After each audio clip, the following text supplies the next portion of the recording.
Hello সবাইকে শুভ সকাল। বন্ধুরা কেমন আছো সবাই? আশা করি সবাই অনেক বেশি ভালো আছো, সুস্থ আছো। আর আমি সকালের কিছু কাজকর্ম করে নিয়েছি, তারপর মেহবুবকে উঠিয়ে ভাত খাওয়াচ্ছি। ঘুম থেকে উঠে অনেকক্ষণ মোবাইল দেখে তারপরে ভাত খেয়ে নিচ্ছে। আর আমি ওকে ভাত খাইয়ে গোসল করিয়েও দিয়েছি একেবারে।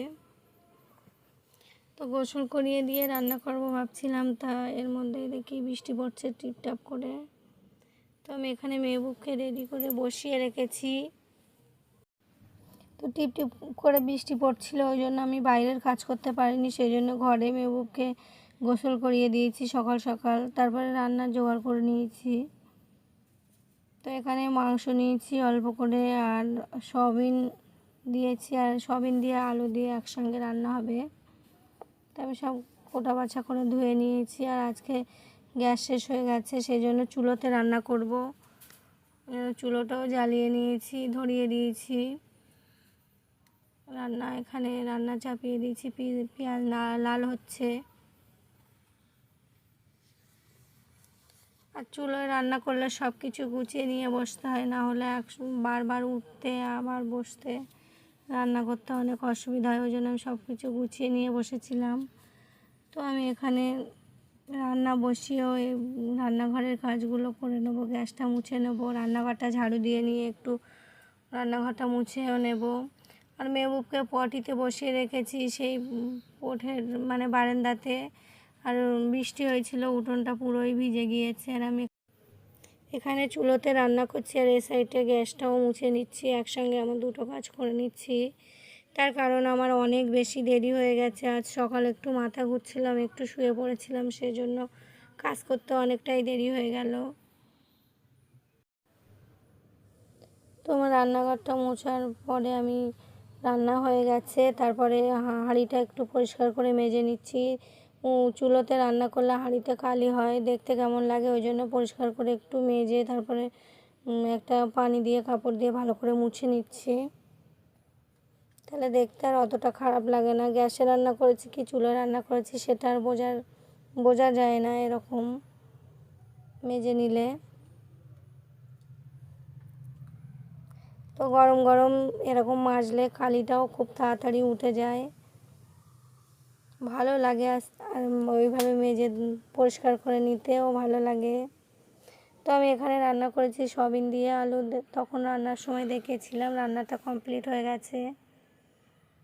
তো আমি রান্নার পরে বাসনগুলো মেজে নিতে এসেছি, অনেকগুলোই বাসন হয়েছিল আজকে।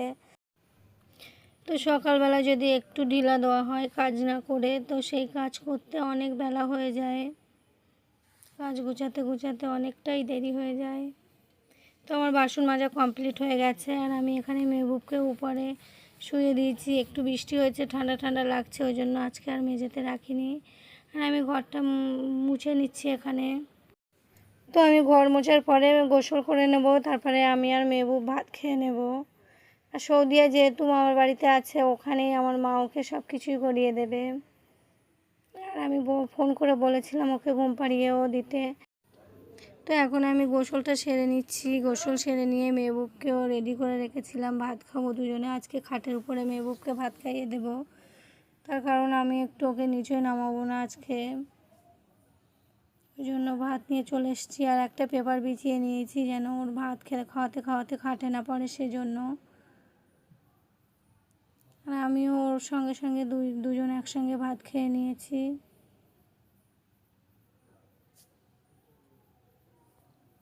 তো সৌদিয়া তো মামার বাড়িতে আছে, ওকে এখন আর ডাকবো না, ফোন করে বিকালে চলে আসতে বলবো। আর আজ কয়েকদিন ও পড়তে যাচ্ছে না, তার কারণ ওর চোখের মধ্যে একটু অ্যালার্জি মতো বেরিয়েছে। তো আমি আর মেহবুব এখানে শুয়ে পড়বো দুজনে। তো আমরা দুজন শুয়েছিলাম, ঘুম থেকে উঠে সৌদিয়াকে ফোন করে বাড়িতে ডেকেছি, একটু পড়তে বসিয়েছি বিকালবেলা। তো মেহবুব অনেকক্ষণ আমার সঙ্গে আজকে ঘুমিয়েছে। আমি ঘুমালে ও ঘুমায়, আর আমি যদি না ঘুমাই ও ঘুমায় না। তো আমার এই কাজগুলো অনেক দিন ধরেই নেওয়া ছিল, তো আজকে ফাইনালি কমপ্লিট হয়ে গেল। আমি আজকে কামগুলো দিয়ে আসবো, গুছিয়ে নিচ্ছি, একেবারে গুছিয়ে দিয়ে আসবো। আর এই কামগুলো দিয়ে এসে আমি আমার আম্মাদের বাড়ি গিয়েছিলাম, ওই একই রাস্তায় ওই দিক দিয়ে। তো আমার আম্মা অনেকগুলো সবজি আমাকে দিয়েছে কিনেছিল ওখান দিয়ে। আমাদের বাড়ির ধার দিয়ে বড় রাস্তা, ওখান থেকেই সব সবজিওয়ালা যায়। তো আমার জন্য কিনেছে, আমি নিয়ে চলে এসেছি। আর আমরা উপরের ঘরে মেয়েকে নিয়ে, আর আমার আম্মা ছোলা সিদ্ধ দিয়েছে, মুড়ি নিয়ে সব কিছু গুছিয়ে নিয়ে উপরের ঘরে চলে এসেছি। এখানেই থাকবো, ওর পাপা আসলে তারপরে অনেক পরেই নামবো নিচে। তো আমি এখানে ছোলা মিশিয়ে মুড়ি দিয়ে খেয়ে নিচ্ছি।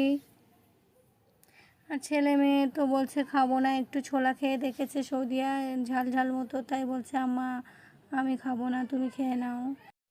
তো সৌদিয়া ওর পাপাকে ফোন করেছে, পাপা আমি চটপটি খাবো। পাশ দিয়ে মেহবুবও বলছে পাপা আমি পাকোড়া খাবো। তো পাপা কথা বলছিল, আমি শুনছিলাম ওরা কথা বলছিল। তারপরে দেখলাম ওর পাপা সত্যি চটপটি আর পাকোড়া নিয়েই চলে আসলো। আমি আবার বকছি কেন দুটো জিনিস একসঙ্গে আনলো। তোর পাপা বলছে ও মেয়ে একরকম খাবে বলছে, ছেলে একরকম খাবে বলছে, ওই জন্য দুজনের জন্যেই নিয়ে এসছি।